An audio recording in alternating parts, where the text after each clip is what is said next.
এই match জিতলেও Cabrera নাই, এই ম্যাচ হারলেও কাবরেরা নাই। মানে কাবরেরাকে বাংলাদেশের দর্শক সমর্থক মানে কেউই কাবরেরাকে আর চাচ্ছে না। এ যেন দেশের প্রায় সব ফুটবল প্রেমীরই চাওয়া, জাতীয় দলের হেড কোচ থেকে বিদায় করা হোক হাভিয়ের কাবরেরাকে। কিন্তু কে শোনে কার কথা?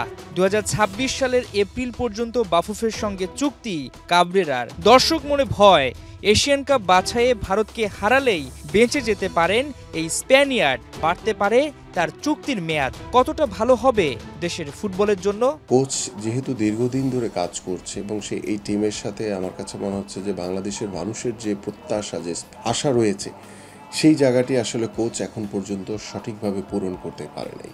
সো আমি একই কোচকে আবারও যদি কন্টিনিউ করি এক ম্যাচের উপর ডিপেন্ড করে, যে সে যদি জিতেই যায় তার মানে এই না যে তার প্রিভিয়াস রেকর্ডটা সব কিছু পজিটিভ হয়ে গেল। সো আমার কাছে মনে হয় যে আমাদের দর্শক, আমাদের বাংলাদেশের মানুষ যেটা চায়, কারণ আমাদের দর্শকরা হচ্ছে সবচেয়ে বড় সমালোচক, তারা সবচেয়ে কিছু ভালো কিছু জানেন, সবচেয়ে কিছু ভালো কিছু দেখেন।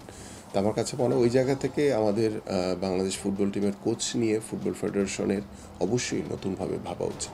বাংলাদেশের ফুটবল ফ্যানরা যেখানে স্বপ্ন বুনছেন বিশ্বকাপে খেলবে লাল সবুজরা, সেখানে কাবরেরাতেই ভরসা বাফুফের। যদিও আশ্বাস মিলছে বারবার, হামজা চৌধুরী, সমিত সোমরা পাবে মানসম্মত কোচ, কিন্তু সেটা কবে হবে জানা নেই কারো। কোচ নিয়ে ঝুলতে থাকা সিদ্ধান্তের মাঝেই আসছে ভারত, যাদের স্বভাবটাই নাকি পক্ষপাত দুষ্ট। কেবল মার্চে শিলংয়ে হামজাদের সঙ্গে নয়, হোস্ট হিসাবে সবসময় অসহযোগিতা করে আসছে দাদারা।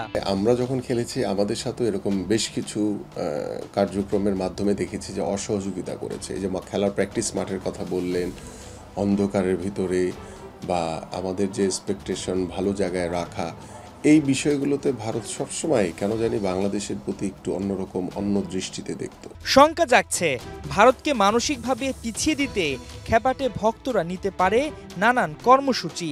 অপ্রীতিকর ঘটনা এড়াতে দর্শকদের প্রতি অনুরোধ সাবেক তারকা গোলরক্ষক ও সাফজয়ী কাপ্তান আমিনুল হকের। আমরা অত্যন্ত সহনশীল এবং একটি ধৈর্যশীল জাতি, এবং আমরা সবসময় ভালো কিছু প্রত্যাশা করি, এবং আমি বিশ্বাস করি যে আমাদের দর্শকরা হয়তোবা ভারতের সেই কর্মকাণ্ড নিয়ে আমাদের ভিতরে হয়তোবা একটি অসন্তোষ আছে। বাট আমি মনে করি যেহেতু তারা অতিথি হিসেবে বাংলাদেশের মাটিতে আসবে, ভারত যা করেছে সেই ভুল যদি আমরা করি তাহলে তাদের সাথে আমাদের পার্থক্য থাকলো না।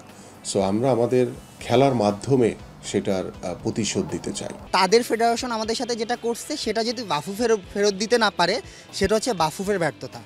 বাট অ্যাজ এ সাপোর্টার হিসেবে বাংলাদেশ ফুটবল আলট্রাস ভারতের জন্য নরক তৈরি করবে, সেটা গ্যালারিতে এবং গ্যালারির বাইরে, দুই জায়গাতেই। হাসান সজীব, ৭১।